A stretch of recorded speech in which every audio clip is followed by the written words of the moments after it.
What exactly is a tabernacle? What was the purpose of the tabernacle that was built during Moses' day? How important was that specific tabernacle to the Israelites? In short, it was very important.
Shalom, Shalom Israel.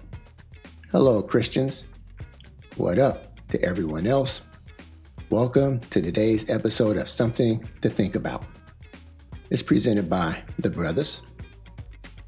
Today's discussion will be on the tabernacle. What is it? What is its purpose? How important was it? Okay, we're going to discuss this as it states in the Israelite writings. Hashtag tabernacle. Administrative. We're going to quickly go over some administrative announcements. However, if you like, you can jump over to the recap section now and continue there. Setting expectations. I plan on reading virtually everything on my slides and my notes, since some people, they can't watch, they can only listen. I will be following a script that helps me to stay on point. Reminder, this is more like a classroom discussion. No smoke and daggers here. Pause if needed. Sources. These are some of the sources we will use in today's discussion. Pause if needed. Here are some additional sources. Pause if needed. Here are the remaining sources. Note, we do not claim that any source or image we use and/or reference is 100. Pause if needed.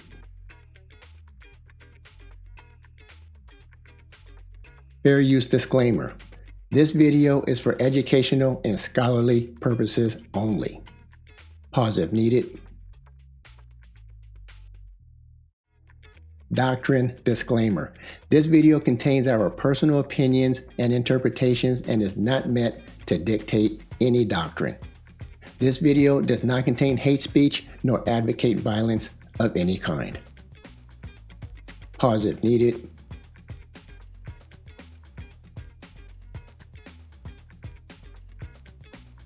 Recap. What we discussed in overview parts 1, 2, and 3. We encourage everyone to watch the overview videos. They cover the beginnings and foundations of this series, Christianity and the canon. For example, they created a religion about 2,000 years ago. They religion is not a carryover from the Israelite writings. They created what we call a Bible and our canon today. They canonization process was solely to promote Christianity. They process did not help the Negro or any Israelite. For many platforms, we have a playlist called Christianity and the Canon. We encourage you to check it out.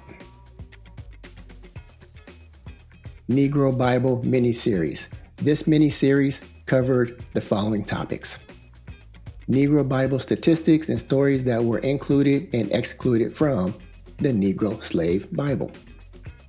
Negro indoctrination, including the Negro Slave Report of 1824.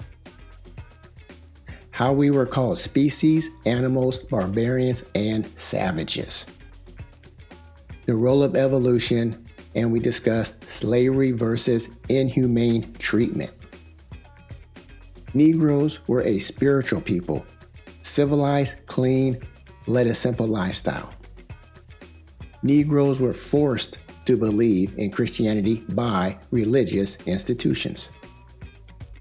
Political, educational, and economic benefits of the Slave Bible. It didn't benefit us, it benefited they.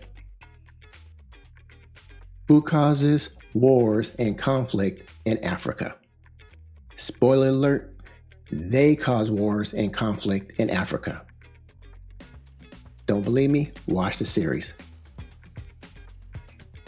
What we discussed: Chosen People, Parts 1 and 2. We discussed how they defined chosen and chosen people. We used the Israelite writings to define and or describe chosen people. We demonstrated why Israel was chosen. We described Israel physically and nationally. We identified divine characteristics of Israel. We discussed how Israelites are an everlasting people by covenant. We discussed Israel's replacements as told by these church fathers: Justin Martyr, Clement and Origen of Alexandria, and Augustine of Hippo. What we discussed in Mosaic Law Parts 1, 2, and 3. We discussed these definitions: laws, statutes, ordinances, precepts, judgments, commandments, decrees, covenant, righteous, and righteousness. We pointed out different characteristics of the law. It was given to Israelites, everlasting, covenant, a sign, our righteousness, truth, and perfect. We discussed the importance of the law. Israelites suffered and died for the Torah. Israelites obeyed the Torah while in exile, captivity, or subjugation.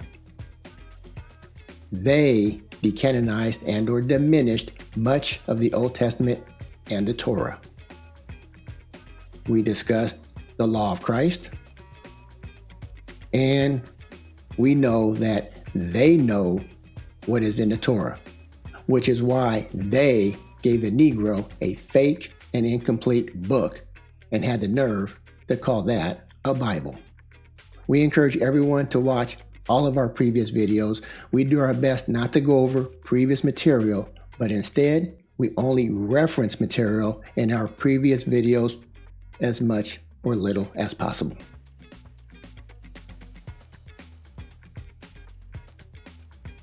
Before we get into today's discussion, this is our little break we call All Praises to the Most High. I hope you like.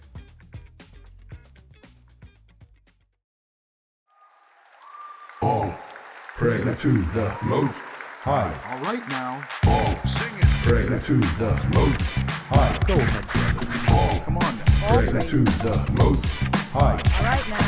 All All praise. praise to the Most High. Praise him.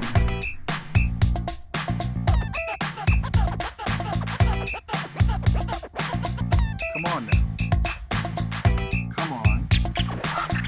All praises. All praises. Come on now. All praises. All right now. To the Most High. To the high. Praises. Come on now. All Go ahead, brother. praises. All praises. High. Praises. High.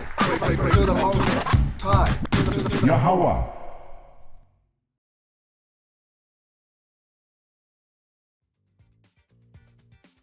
Okay, I hope you enjoyed our little break, we call all praises to the Most High. How we do it. Again, I couldn't do what I do without the Most High. You couldn't do what you do without the Most High. Let's continue.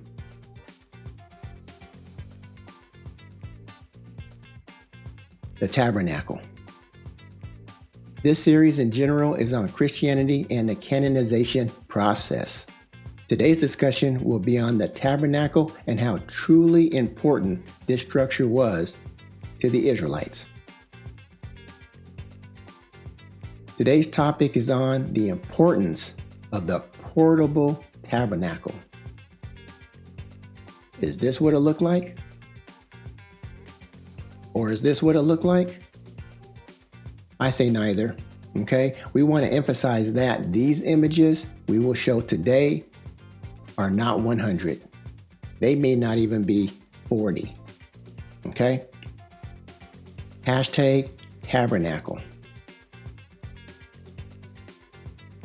The wilderness period. We will not be covering the wilderness experience in detail, okay? This is primarily on the tabernacle. Hashtag wilderness. Holy items. We will discuss several of the holy items, including the table of showbread, Ark of the Covenant, the menorah, altar of incense, and more. Okay, hashtag holy items. Again, these images, all of them, probably not what it looks like, but it gives the people who do not read the Torah an example of what it might look like, okay, to give them an idea. The agenda. We're going to go over Tabernacle Defined, the characteristics of the tabernacle, the holy items in the tabernacle. We're going to discuss glory versus spirit. I'll explain why later. How's the glory of the Lord? That's what the tabernacle was for. We're going to discuss the Tabernacle Journey and a quick summary. Again, the images that we are using in this presentation, like this one here, not 100. Tabernacle Defined. We're going to start here with Exodus 25, verses 8 and 9, KJV. Okay? And let them make me a sanctuary that I may dwell among them, according to all that I show thee, after the pattern of the tabernacle and the pattern of all the instruments thereof, even so shall ye make it. Moses has been instructed to make a sanctuary. That's H4720, after the pattern of the tabernacle. Tabernacle H4908. Okay? So we're going to start here with the boring part. We're going to go over some definitions. We need a baseline. Like I mentioned in previous videos, the dictionaries we use are like from the 1800s to 1913. They seem to be more authentic. It seems like the more you get to the current ones, some definitions seem to shift a little bit. Okay? Definition: sanctuary, a sacred holy place, particularly among the Israelites. The most retired part called the Holy of Holies, which housed the Ark of the Covenant, and no person was permitted to enter except the high priest once a year to intercede for the people of Israel. A house consecrated to the worship of God, a place where divine service is performed. Holy place, and is applied in the Old Testament both to the tabernacle and to the temple as a whole, and to the holy place and most holy in distinction from other parts. How the Blue Man defines sanctuary, H4720. We're going to jump over there real quick and just take a quick peek. Okay, so what do you got here? Strong's H4720, okay? I like to hear how they pronounce it. Not sure if it's accurate, but here we go. Strong's H4720. Mikdash. Mikdash. Mikdash, okay? That Hebrew word Mikdash was translated 74 times in the King James, okay? And I always like to look at this number and the English words that it was translated to throughout the King James. So we can see here, sanctuary is the number one English translated word, and it's 69 out of the 74 times. So that kind of tells me that sanctuary is probably a good word for this Hebrew word in English, okay? Biblical usage, not the definition, but the usage. We see it's a sacred place, sanctuary, holy place, sanctuary, temple, tabernacle, okay? Nothing out of the ordinary. Down here in the definition, we see consecrated thing or place, especially a palace, sanctuary, okay? So I just want to point this out.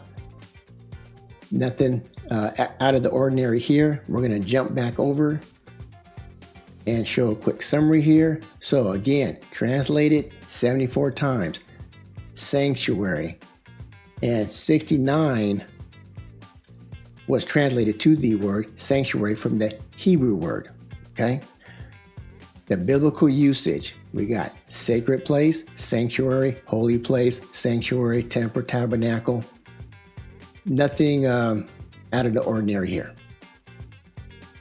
How they define tabernacle. Now we're going to go to dictionaries, okay?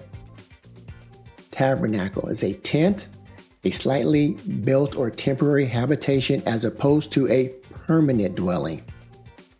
Made after the pattern of things in the heavens, okay? In the heavens. A portable structure of wooden framework covered with curtains, which was carried through the wilderness during the Israelite Exodus. A rectangular figure, 30 cubits long, 10 broad, 10 high. The interior was divided into 2 rooms by a veil or curtain, and it was covered with 4 different spreads or carpets. A place of sacrifice and worship, a sacred place. It was the place recognized by God where, as dwelling among them, he met his people, and where in separation from the outer world, his will was made known. Okay? He made known his will to his people in the tabernacle. The tabernacle with its sacrifices was God's way of displaying himself and his way for man's approach to himself. Tabernacle details and its items are listed in Exodus 25 through 40. Tabernacle, the verb, to dwell, to reside for a time, to be housed, okay, to be housed. How the Blue Man defines tabernacle, H4908. Let's go take a quick look, and we can see right here, H4908. How has it sounded? Strong's H4908. Mishkan. Mishkan.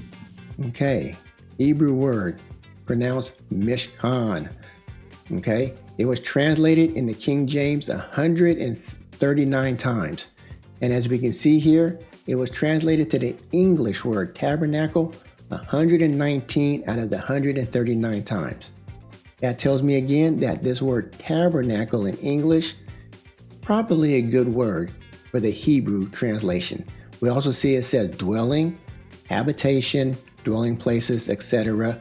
The biblical usage, you can see it says dwelling place, tabernacle, dwelling place, nothing out of the ordinary.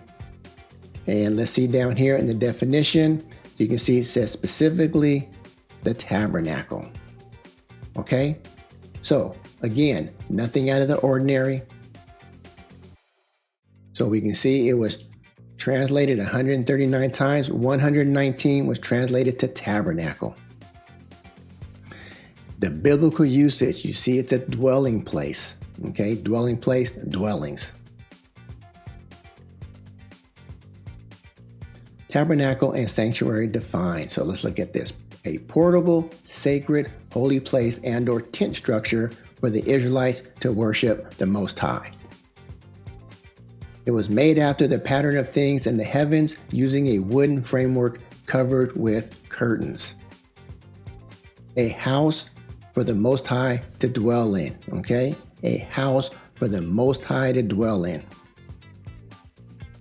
Also defined as the Holy of Holies.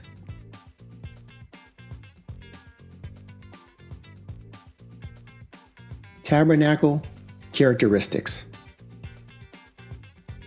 So we got dwelling place.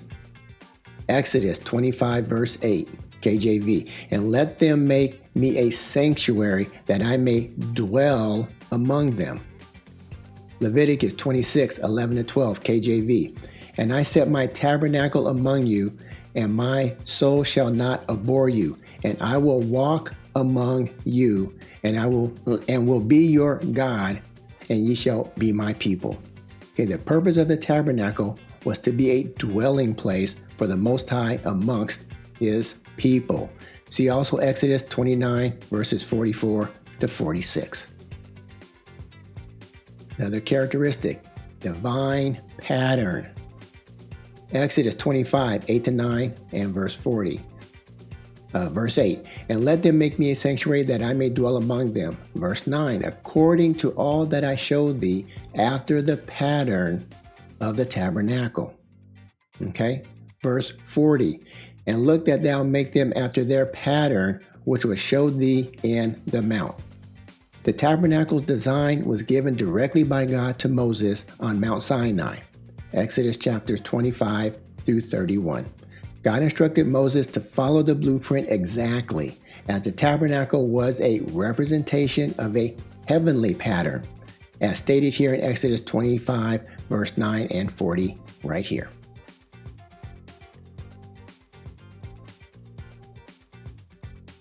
Cloud by day, fire by night. I just want to reiterate, I am just highlighting some of the tabernacle characteristics. Exodus 40, 36 to 38, KJV. And when the cloud was taken up from over the tabernacle, the children of Israel went onward in all their journeys. But if the cloud were not taken up, then they journeyed not till the day that it was taken up. 38. For the cloud of the Lord was upon the tabernacle by day, and fire was on it by night, in the sight of all the house of Israel throughout all their journeys. A meeting place. Exodus 25, 1 to 2 RSV. The Lord said to Moses, speak to the people of Israel. Exodus 26, verse 1 RSV. Moreover, you shall make the tabernacle. Exodus 29, 42 to 43 RSV. At the door of the tent of meeting before the Lord, where I will meet with you and speak there to you. Verse 43, there I will meet with the people of Israel. Okay, characteristic of the tabernacle. It's a meeting place, a meeting place. There are various names used to describe the tabernacle. Okay, here are a few of them. Tabernacle of the congregation. Exodus 29, verse 44, chapter 33, verse 7, and Numbers 2, verse 2. Dwelling place. We just read some of those. Exodus 25 and 8, Exodus 29, 44 to 46. House of the Lord. Joshua 6 and 24, Judges 18 and 31. Sanctuary. Exodus 25, 8, Exodus 36, 3 to 6, Leviticus 19 and 30. There are other words that reference the tabernacle or appear to be parts of the tabernacle. These phrases above seem to reference the entire tabernacle. That's why I listed them. This is a quick summary of the tabernacle. Portable wood structure with curtains, which was carried through the wilderness. Consisting of a divine pattern from the Most High. A place of sacrifice and worship. Dwelling place for the Most High. A meeting place for Israel and the Most High. Also called by other names such as the house of the Lord and a sanctuary.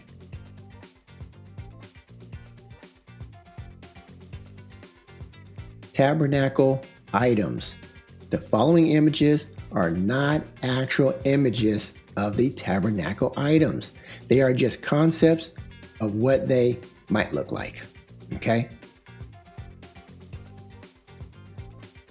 Tabernacle item divine pattern. Okay, we read this already. We're going to read it again and focus on the red.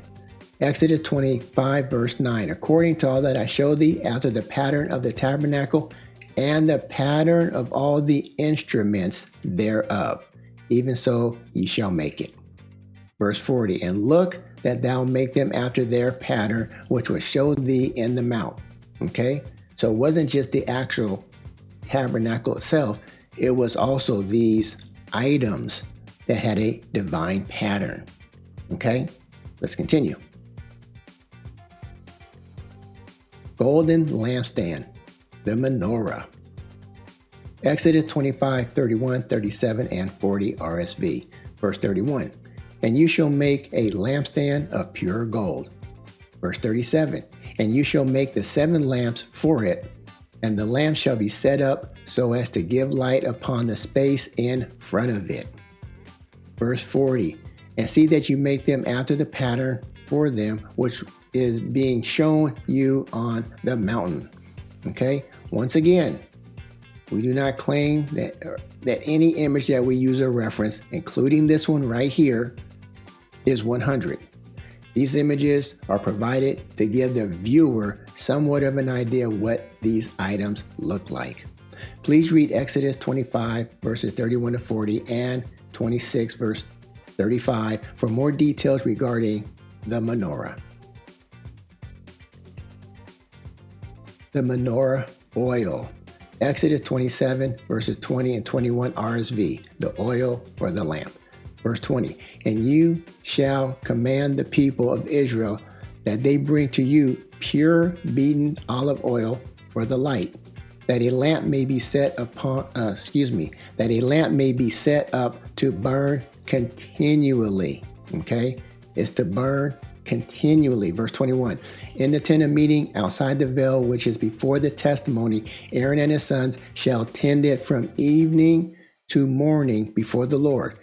It shall be a statute forever to be observed throughout their generations by the people of Israel. Let's continue. Ark of the Covenant. Exodus 25 verses 10 to 11 RSV.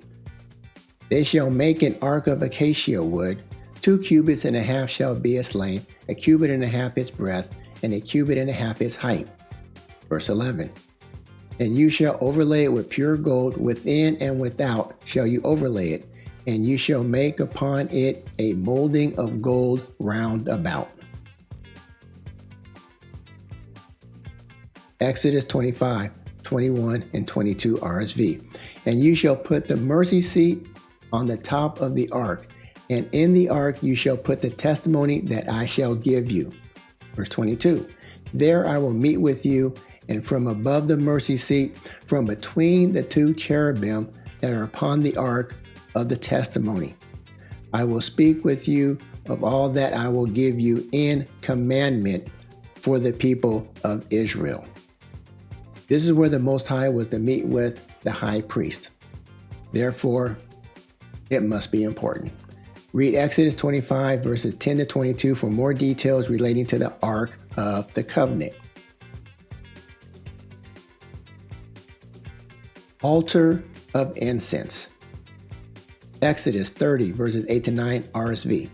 And when Aaron set up the lamps in the evening, he shall burn it, a perpetual incense before the Lord throughout your generations. A perpetual incense. You shall offer no unholy incense thereon, nor burnt offering, nor cereal offering, and you shall pour no libation thereon. Read Exodus 30, 1 to 10 for more details relating to the altar of incense. How serious is this incense? Nadab and Abihu, the sons of Aaron, offered an authorized fire or unholy incense at the altar of incense, and they died as a result. Okay, you can find that in Leviticus chapter 10, verses 1 to 2. Okay? That's something to think about. Something to think about. These items are holy. Okay?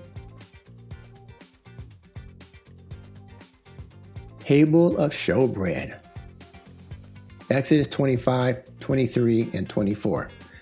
And you shall make a table of acacia wood. You shall overlay it with pure gold. Verse 30. And you shall set the bread of the presence on the table before me always. Always. Okay? Read all of it, Exodus 25, verses 23 to 30 for more details on the table of showbread. Okay, in the tabernacle courtyard, altar of burnt offering. Okay, you can find that description of altar of burnt offering in Exodus 27, 1 to 8 and 38, 1 to 8. You can find burnt offerings for the altar of burnt offering in Leviticus chapter 1. Details of the grain and cereal offerings in Leviticus chapter 2. Peace offering, Leviticus chapter 3. Sin offering, Leviticus chapter 4. Guilt offering in Leviticus chapters 5 and 6. Altar burnt offering provides a pleasing aroma. The burnt offerings provide a pleasing aroma and gift to the Lord. Examples include offerings during the dedication of the priests. Exodus 29:18. This is a burnt offering to the Lord. It is a pleasing aroma, a special gift presented to the Lord. Verse 25. And burn them on the altar along with the burnt offering. It is a pleasing aroma to the Lord, a special gift for him. Verse 41. Offer the other lamb in the evening. It will be a pleasing aroma, a special gift presented to the Lord. Okay, so the Lord likes the aroma that comes from the burnt offering. During the time of the tabernacle, there are many offerings that smell good to the Most High. The books of Leviticus and Numbers describe many sweet-smelling sacrifices. Also in the courtyard, you got the bronze basin for washing. Exodus 30:18 RSV. You shall also make a laver of bronze for washing. Verse 21. They shall wash their hands and their feet, lest they die. It shall be a statute forever to them, even to him and to his descendants throughout their generations. How important was this? Before they minister, Aaron and his sons shall wash their hands and their feet or die. Okay? Please read all of Exodus 30, 17 to 21 for more details regarding the bronze basin. Tabernacle items. Summary.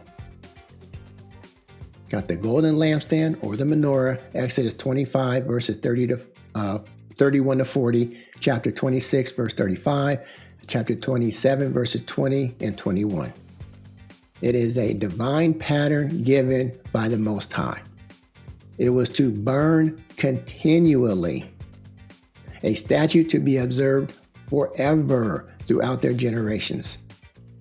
Ark of the Covenant and Mercy Seat, Exodus 25, 10 to 22, contains sacred objects like tablets of the covenant. The Lord will meet and speak with high priest above the mercy seat. Touch the ark and die. Okay? You can see that in 2 Samuel 6, verses 6 and 7. Altar of incense, Exodus 30, verses 1 to 10 and 40, verse 26. A perpetual incense before the Lord throughout your generations. Offer unauthorized fire or unholy incense and die. Leviticus 10, verses 1 to 2. Table of showbread, Exodus 25, 23 to 30. You shall set the bread of the presence on the table before the Most High always. Okay, always. Altar burnt offering, Exodus 27, 1-8, 38, 1-8. Says used for several different offerings. Provided a pleasing aroma unto the Lord and gift. Okay, a pleasing aroma and gift unto the Lord. Bronze basin, Exodus 30, 17-21. Aaron and his sons must wash their hands and their feet before they minister, or they will die. It shall be a statute forever, okay, to him and to his descendants throughout their generations. I want to end this section by emphasizing that they are simply not to touch the holy things, okay?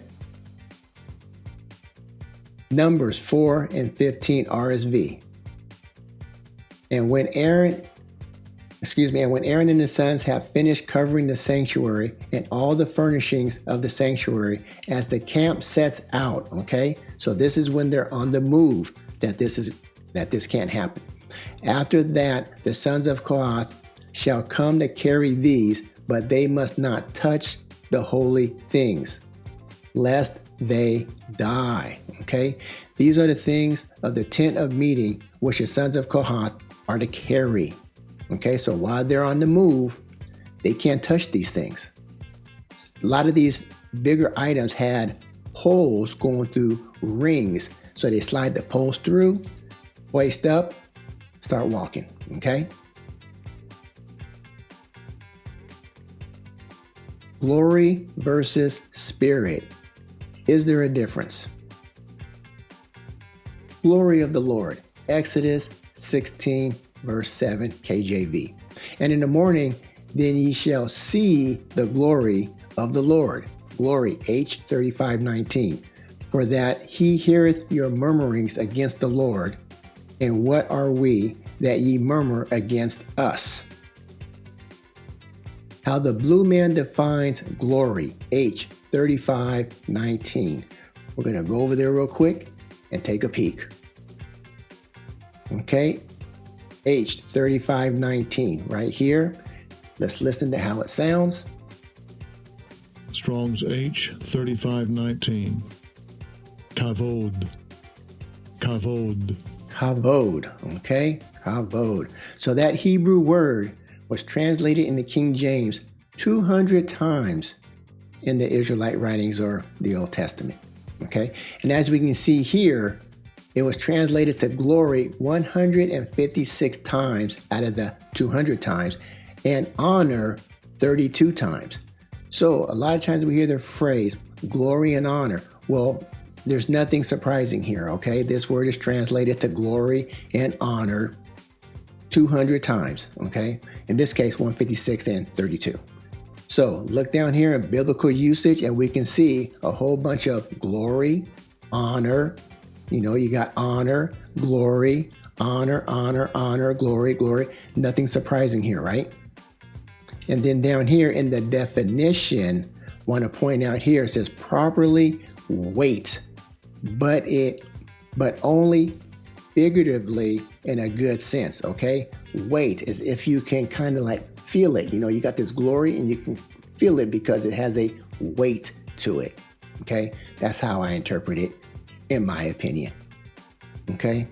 Jump back over here and let's just see quickly here. Again, 200 times it was translated, 156 times translated to glory, 32 times honor. Outline of biblical usage. You see all these kind of words: glory, honor, glorious, abundance, riches, splendor, dignity, etc. Strong's definition: weight, but only figuratively in a good sense. Spirit of God. Exodus 35:31 KJV. And he had filled him with the Spirit of God, in wisdom, in understanding, and in knowledge, and in all manner of workmanship, okay? Spirit, H7307. How the blue man defines spirit, H7307. I'm going to jump over there real quick and take a look. So here we got Strong's H7307. Let's listen to it. Strong's H7307. Ruach, ruach. I can't do that throat clearing sound, but you heard him. So that word has been translated into English 378 times in the King James, okay?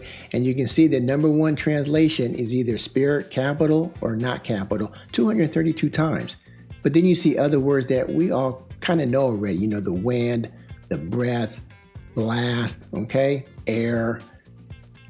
Biblical usage here. Nothing out of the ordinary. You see wind, breath, mind, spirit, okay? So that's like the number one. And then, of course, I'm not going to go through all these because there's quite a bit of stuff here. So if you want, go to 7307 in the Blue Letter Bible and take a peek. And you can see, you know, spirit here, spirit, okay? Spirit, living, breathing being in animals and man right there, okay? We all kind of understand that one. And here's some definitions down here. And the main one I like to point out is wind, by resemblance, breath. That's what a lot of people sense, you know, that the breath of God, the Spirit of God, right? That's what a lot of people think. And I just want to point that out, just show that it is different than glory. Let's go back over here. So you can see it was translated to English 378 times, spirit or spirit, capital or not capital, 232 times. And then you got wind 92 times, breath 27 times, okay? Outline of biblical usage. You can see you got wind, breath, mind, spirit. In the wind, it says of heaven, breath of air, spirit of the living, breathing being in man and animals, okay? Strong's definition. It says wind, resemblance, breath. This is a brief side-by-side comparison of glory versus spirit for those that conflate the two, especially when it comes to the New Testament writings. This slide shows the difference of the glory that is housed within the actual tabernacle built in Exodus with that of the spirit within a human tabernacle, okay? So we see glory. King James translated to the word glory, 156, honor 32. And then over here you got spirit, translated to spirit or spirit 232, wind, breath. Okay, you can see the obvious difference already. Outline of biblical usage. You got glory and honor. Those are the main ones.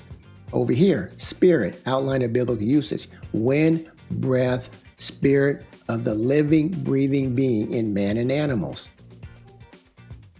Glory, Strong's definition. It says wait, but only figuratively in a good sense, okay? Strong's definition for spirit, wind, by resemblance, breath, okay?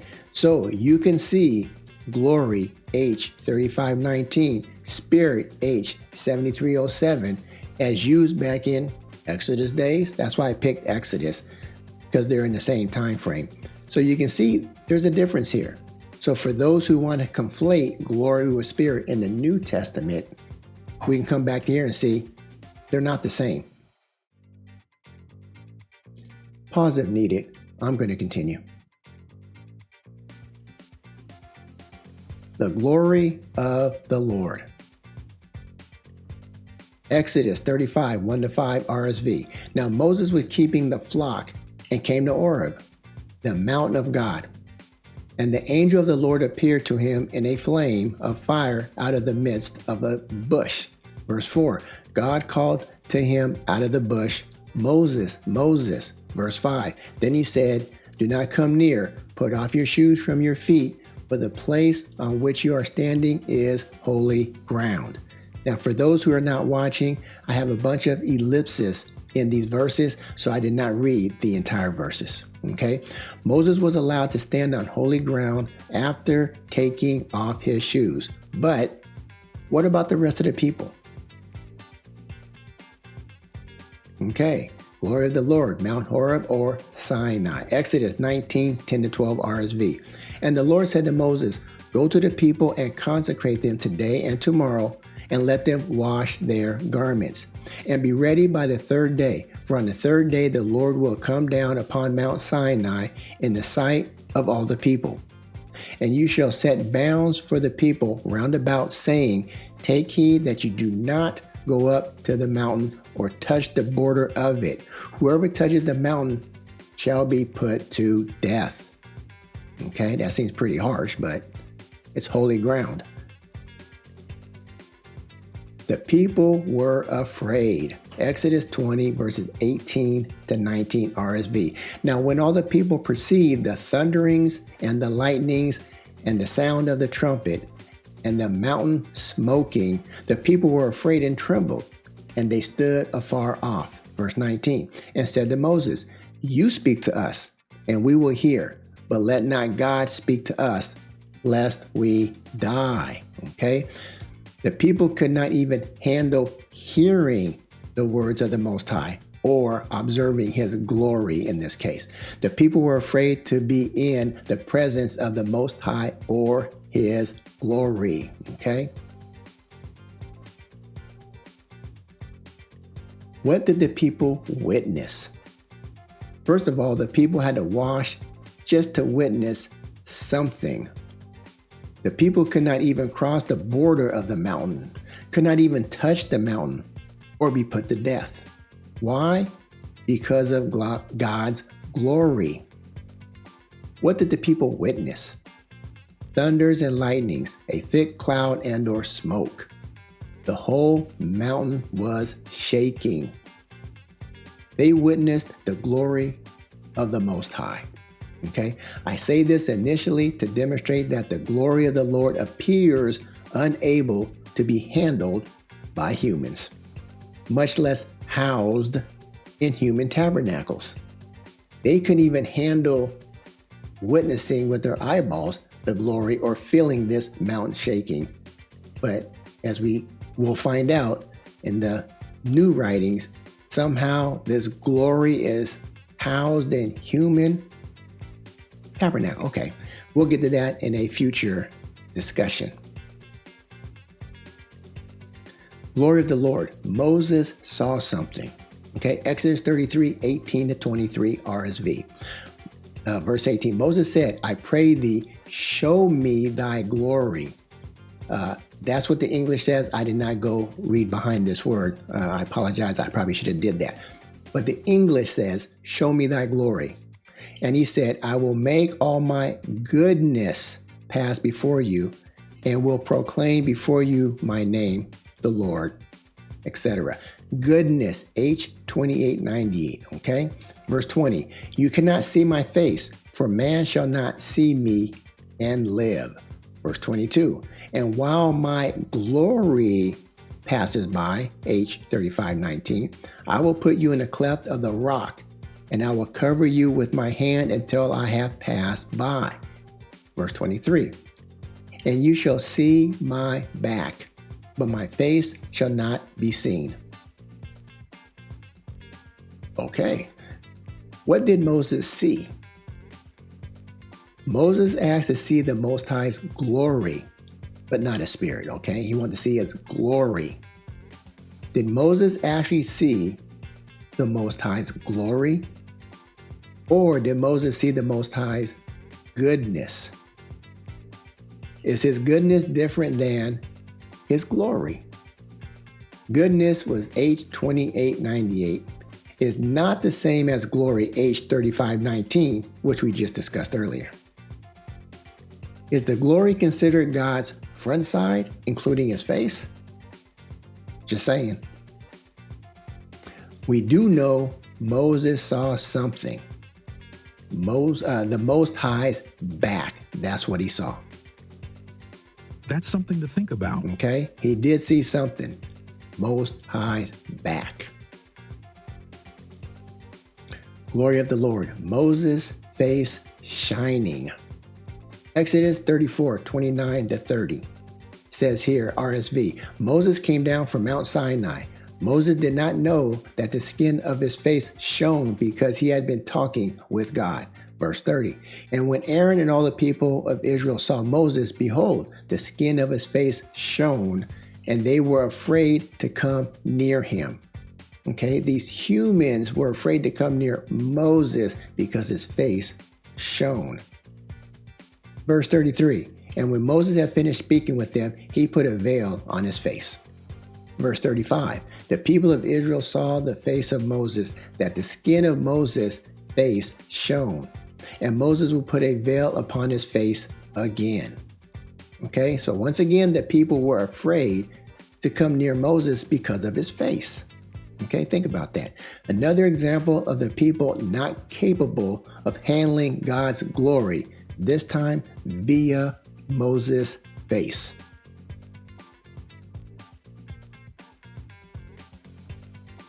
Tabernacle, glory of the Lord, ability to house the glory of the Lord. Okay, besides Moses seeing something, it appears that in general, the people could not handle God's glory, in my opinion. Okay, this is not doctrine, I'm just speaking as a man. Recall this slide from earlier. The passage clearly says that the Lord will speak above the Ark of the Covenant.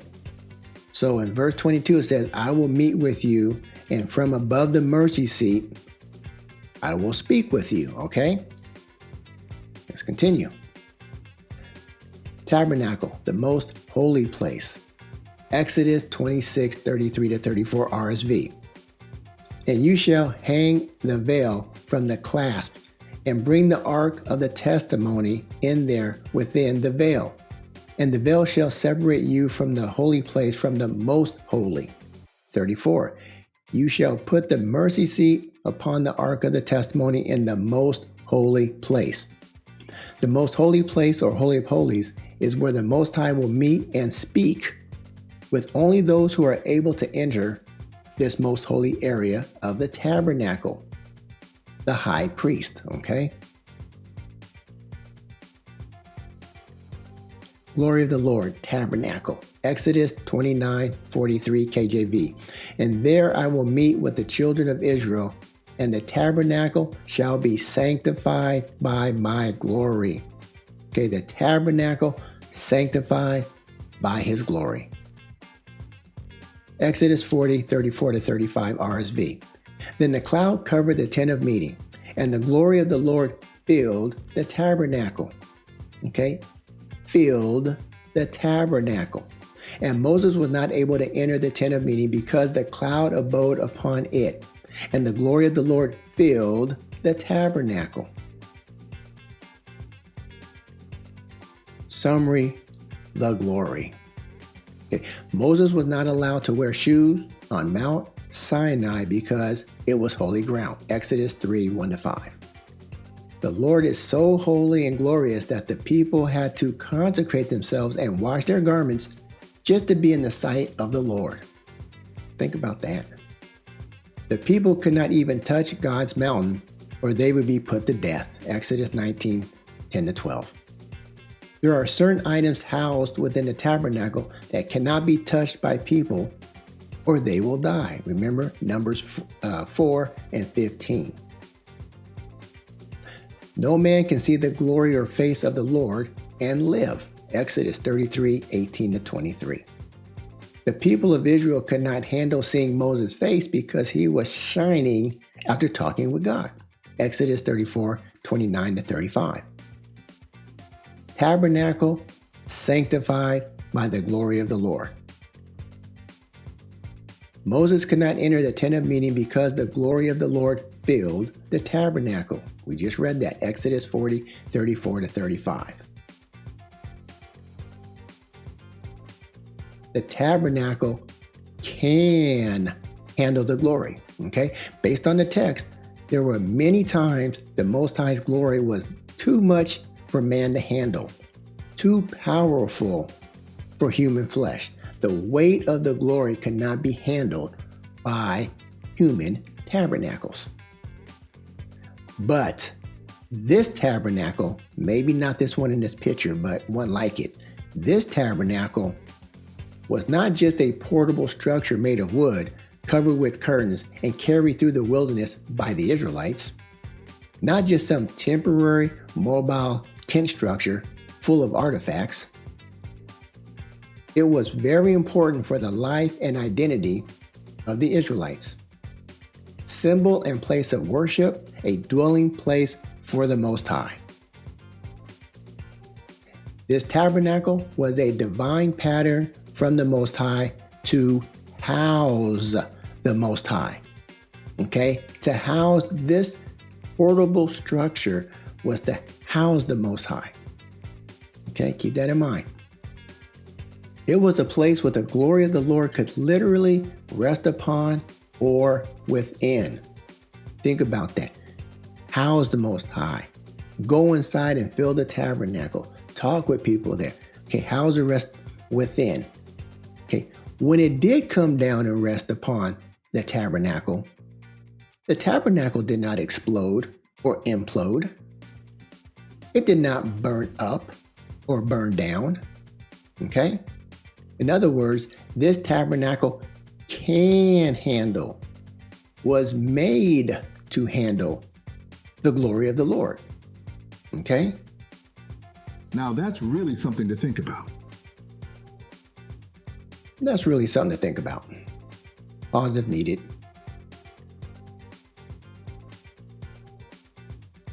The Tabernacle Journey from start to finish. Okay, Tabernacle Journey. This will be a high-level approximate timeline from the tabernacle blueprint that was given to Moses, okay, all the way to the creation of Solomon's temple. Okay, Moses received instructions, Solomon's temple was built. This is the journey in between. Okay, I will be using the Bible Hub timeline. So all the sources I was looking at, all the Bible verses, different websites say the same Bible verse, but sometimes they just don't have the same date. So I'm going to use the Bible verses and the dates that are based upon the Bible Hub timeline. I am not saying I agree with the timeline. I'm just saying that's the one I'm using, okay? So if you want, go to BibleHub.com timeline, and you will see the timeline for the verses that I will be pointing out. We will start with Moses receiving instructions for the tabernacle and the holy items. Exodus 31, 7-11 NLT. So we see here a bunch of items. We got the tabernacle, the Ark of the Covenant, the Ark's cover, the place of atonement, all the furnishings of the tabernacle. Verse 8, the table and its utensils, the pure gold lampstand with all its accessories, the incense altar. Verse 9, the altar of burnt offering with all its utensils, the wash basin with its stand. Verse 10, the beautifully stitched garments, the sacred garments for Aaron, the priest, and the garments for his sons to wear as they minister as priests. Verse 11, the anointing oil, the fragrant scents for the holy place. Okay? Please read all of Exodus chapters 25 through chapters 31 for the actual instructions, and Exodus chapters 35 through chapters 40 for the construction of the tabernacle and its items. So, approximately 1446 BC is when he received the instructions and built in 1445 BC, okay? All approximate. Remember this note down here. All dates depend on sources. Not all sources agree. The wilderness period, Numbers 14 verses 33 to 34 RSV. And your children shall be shepherds in the wilderness 40 years, and shall suffer for your faithlessness until the last of your dead bodies lies in the wilderness. According to the number of the days in which you spied out the land, 40 days, for every day a year, you shall bear your iniquity. 40 years, and you shall know my displeasure. Okay? a cloud and fire. Numbers 9, 17 to 18 and 22, verse 17. And whenever the cloud was taken up from over the tent, after that the people of Israel set out. And in the place where the cloud settled down, there the people of Israel encamped. At the command of the Lord, the people of Israel set out, and at the command of the Lord they encamped. As long as the cloud rested over the tabernacle, they remained in camp. Verse 22, whether it was 2 days, a month, or a longer time that the cloud continued over the tabernacle, abiding there, the people of Israel remained in camp and did not set out. But when it was taken up, they set out. Okay? Please read all of Numbers 9, 15 to 23 for more details. So again, Moses got his instructions, and then he built around 1445 BC. And the wilderness period was approximately here from 1445 to 1406 BC. The tabernacle at Gilgal, Joshua chapter 4, verses 18 to 19 RSV. And when the priests bearing the ark of the covenant of the Lord came up from the midst of the Jordan, and the soles of the priest's feet were lifted up on dry ground, the waters of the Jordan returned to their place and overflowed all its banks as before. 19. The people came up out of the Jordan on the 10th day of the first month, and they encamped in Gilgal on the east border of Jericho. Okay, so this is pretty straightforward. Not every passage is this straightforward, but it says they encamped, okay, in Gilgal. No question here. So again, Moses gets his instruction and builds it, 1445. They're in the wilderness period, 1445 to 1406, and they encamp in Gilgal approximately 1406. Tabernacle at Shiloh, Joshua 18:1 RSV. Then the whole congregation of the people of Israel assembled at Shiloh and set up the tent of meeting there. The land they subdued before them. The land lay subdued before them. So, again, it says right here, the tent of meeting is there. Where? In Shiloh. Eli the priest's sons. I'm going to get into this in just a sec. Why are we talking about Eli? 1 Samuel 2, 12 and 25 RSV. Now the sons of Eli were worthless men. They had no regard for the Lord. Verse 25. If a man sins against a man, God will mediate for him. But if a man sins against the Lord, who can intercede for him? But they would not listen to the voice of their father. For it was the will of the Lord to slay them. Okay? Eli's punishment foretold. 1 Samuel 3, 11 to 13 RSV. Then the Lord said to Samuel, behold, I'm about to do a thing in Israel, at which the 2 ears of everyone that hears it will tingle. Verse 12. On that day I will fulfill against Eli all that I have spoken concerning his house, from beginning to end. Verse 13. And I will tell him that I am about to punish his house forever for the iniquity which he knew, because his sons were blaspheming God, and he did not restrain them. Okay, so we got Gilgal in 1406, and then we see Shiloh right here, approximately 1399 to 1400 BC. It's when they encamped at Shiloh, and they remained in Shiloh until the disastrous time of Eli. At least that's what it seems according to the text. Okay, so about 350 years or so, until the days of Samuel.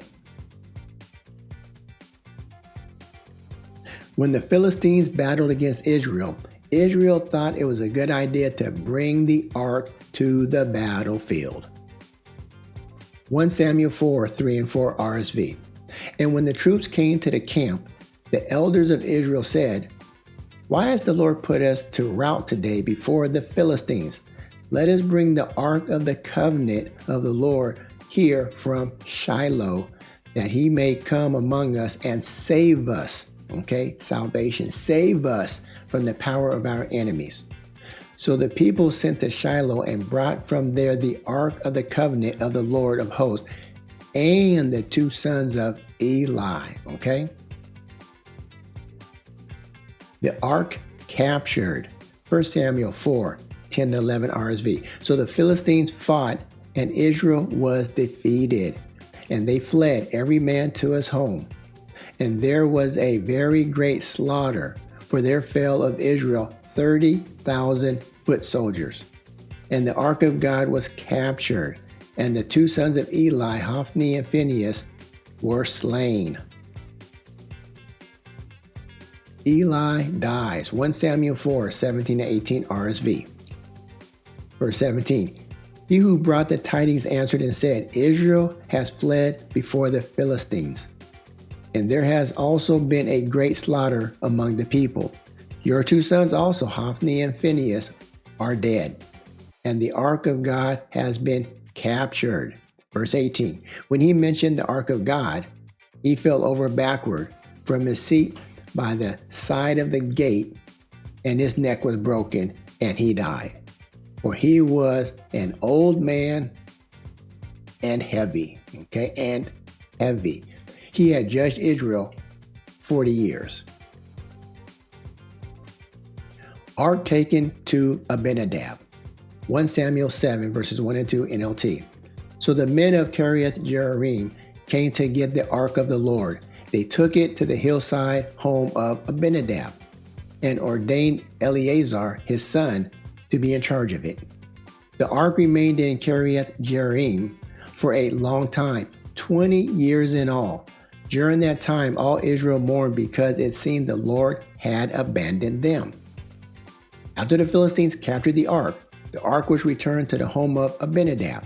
It was never afterwards restored to its place in the original tabernacle. Okay, so let's look at this here.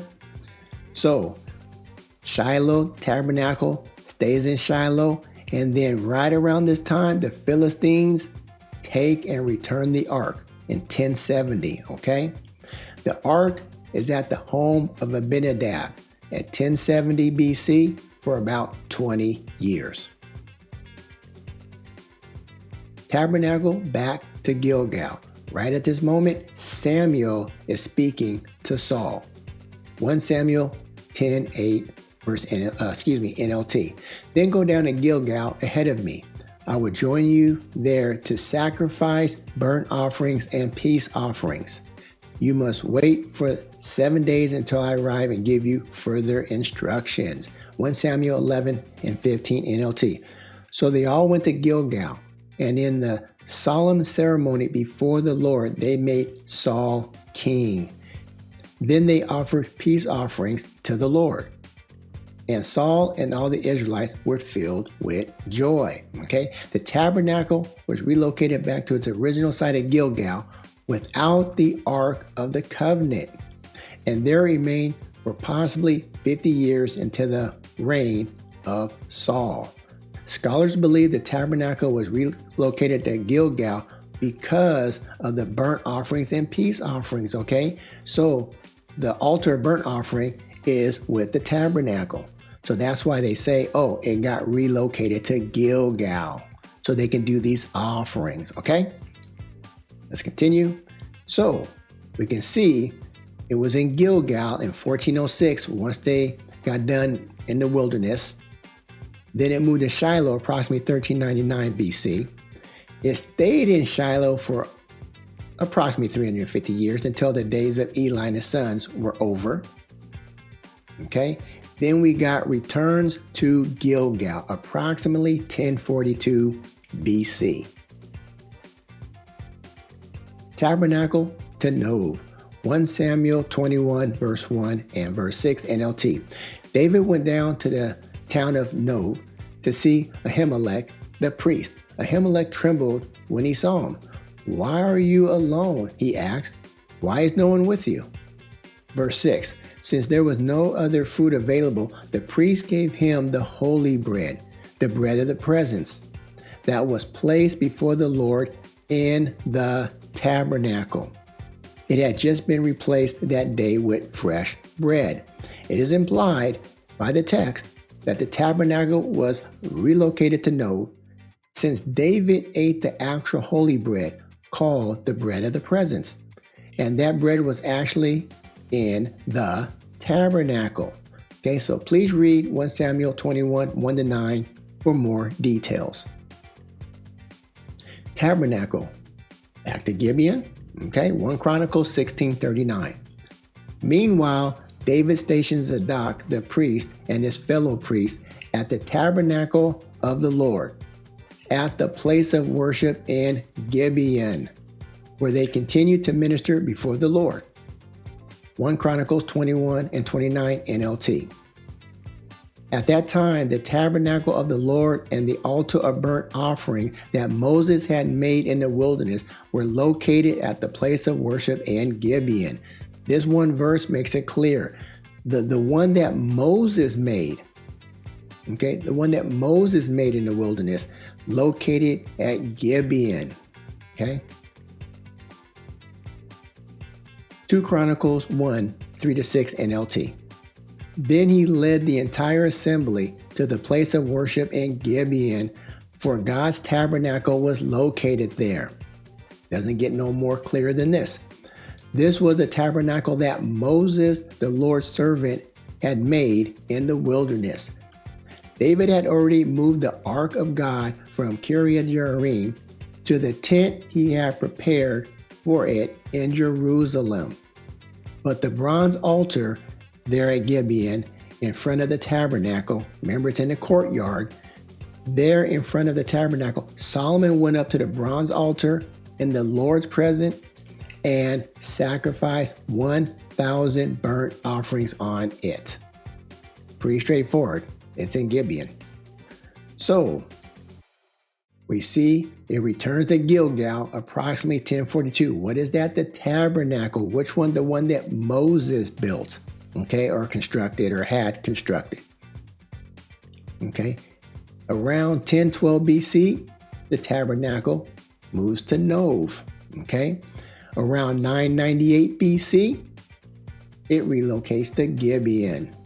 Okay. Oh, excuse me. It is still understood that the Ark of the Covenant is not in this original tabernacle, but in a different location that David has chosen. So you see Gilgal here to Shiloh. Shiloh, it remains here. This is the tabernacle. This is where it's at, down here in Gibeon. But right now the Ark, until we discuss in a second here, is in the home of Abinadab. Okay, before they try to take it over to Jerusalem. Uzzah dies touching the ark. Okay, King David plans on taking the ark from the house of Abinadab and take it into Jerusalem, or more specifically, the city of David. But something happens along the way. 2 Samuel 6, 2-3. And David arose and went with all the people to bring up from the ark of God. Okay, from there, the ark of God. And they carried the ark of God upon a new cart and brought it out of the house of Abinadab, which was on a hill. Verses 6 and 7. And when they came to the threshing floor of Nakon, Uzzah put out his hand to the ark and took hold of it, for the oxen stumbled. And the anger of the Lord was kindled against Uzzah. And God smote him there because he put forth his hand to the ark. He touched the holy item, okay, and died. 2 Samuel 6, 8-11 RSV. Ark relocated to house of Obed-Edom, okay, Obed-Edom. 2 Samuel 6, 8. And David was angry because the Lord smote Uzzah. Verse 9, and David was afraid of the Lord that day. And he said, how can the ark of the Lord come to me? Verse 10, so David was not willing to take the ark of the Lord into the city of David, but David took it aside to the house of Obed-Edom, the Gittite. Verse 11, and the ark of the Lord remained in the house of Obed-Edom, the Gittite, 3 months. And the Lord blessed Obed-Edom and all his household. Ark enters city of David. Okay, 2 Samuel 6, 12 and 17 RSV. Verse 12. And it was told King David, the Lord has blessed the household of Obed-Edom and all that belongs to him because of the ark of God. So David went and brought up the ark of God from the house of Obed-Edom to the city of David with rejoicing. Verse 17. And they brought the ark of the Lord and set it in its place inside the tent which David had pitched for it. And David offered burnt offerings and a peace offering before the Lord. So let's see what's going on here. We got, at this moment, the ark with Obed-Edom somewhere before 1000 BC for 3 months, okay? And then David put the ark in a special tent at the city of David, approximately 1000 BC. Ark enters Solomon's temple. 1 Kings 8, 1 and 6 NLT. Solomon then summoned to Jerusalem the elders of Israel and all the heads of the tribes, the leaders of the ancestral families of the Israelites. They were to bring the Ark of the Lord's covenant to the temple from its location in the city of David, also known as Zion. Verse 6. Then the priest carried the Ark of the Lord's covenant into the inner sanctuary of the temple, the most holy place, and placed it beneath the wings of the cherubim. Okay, so we see here about 1000 BC, David put the ark in a special tent in the city of David.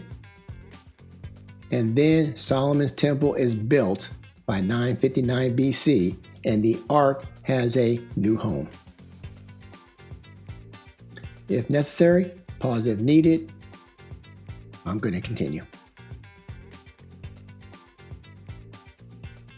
Summary. Okay, summary. Tabernacle. How holy was it? Menorah was to burn continually and be observed forever. Table of showbread. Set the bread of the presence on this table before the Most High always. Ark of the Covenant and Mercy Seat. This is where the Most High spoke. Touch it and die. Okay? Altar of incense. Perpetual incense. Burn unholy incense and die. Bronze basin. Priests must wash before they minister or die. Okay? A statute forever.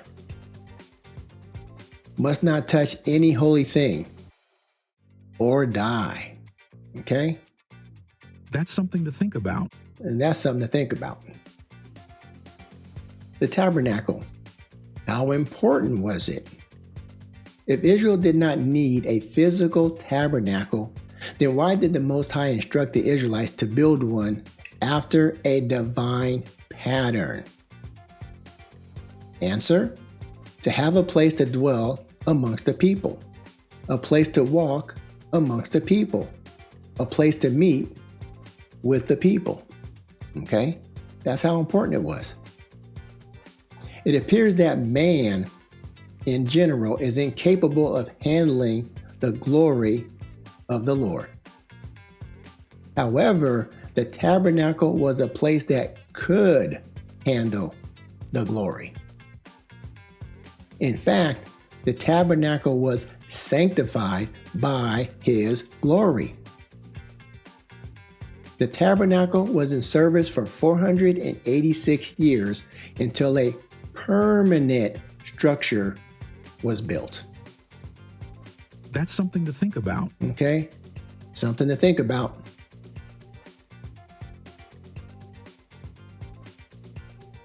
This concludes today's discussion on the tabernacle, according to the Israelite writings, or some people might call the Hebrew scriptures. #tabernacle.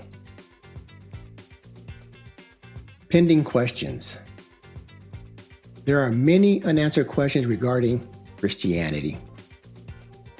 Was the temple supposed to be a permanent dwelling place for the Most High? Does the Most High really enjoy the smell of a good offering? How does someone truly worship the Most High? These and many more questions will be addressed in this series on Christianity and the canon. That's something to think about. Okay, that's something to think about. What to expect. Lord willing, we will cover these topics in upcoming videos in our series on Christianity and the canon. We got the Temple Defined, we got the Church Fathers, Temple Rebuild, the Promised Land, Boundary Line Adjustment, Apocrypha, Not So Silent Years, Septuagint, what books were in there? 22, 24, 39 book Old Testament. Well, which one is it? All of them or none of it? New Testament canon, councils, synods, and church fathers, canon by punishment. Research. Remember, do your own research. Remember, do your own research. The views contained in this video were our personal opinions and our interpretations of sources used, and were not meant to dictate any doctrine. We recommend to everyone, do your own research.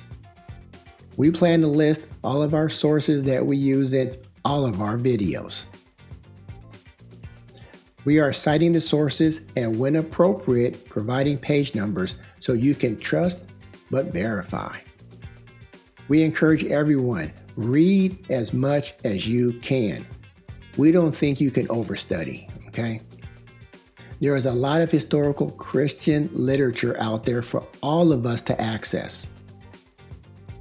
And we admit some material is hard to find. We want to thank you for watching this discussion of something to think about. I am Brother Mitch. My brother is Brother Mike. We are the brothers. We are disciples of Yahawashi. I want to say shalom and shalom, Israel. Goodbye, Christians. Aight to everyone else. Till next time.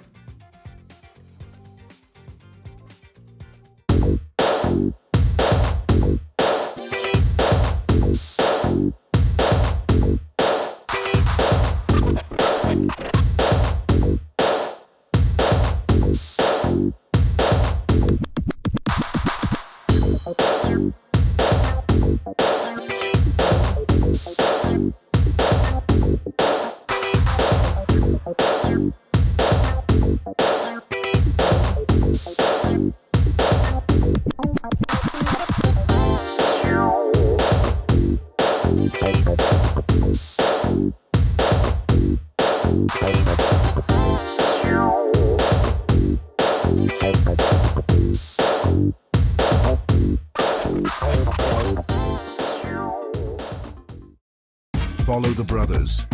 On YouTube, Fanbase. X, Hebrew Connect TV. Rumble.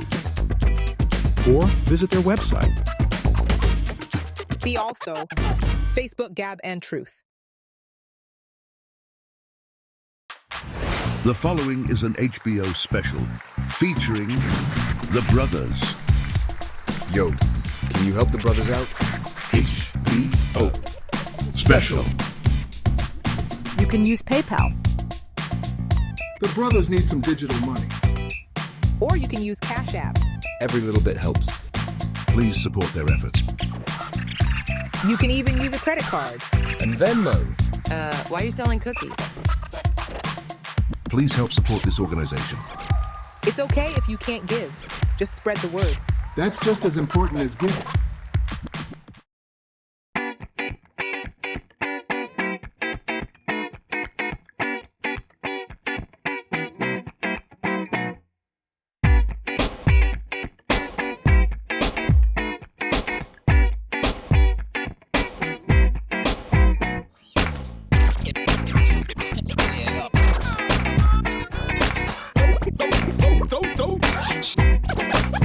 Precious.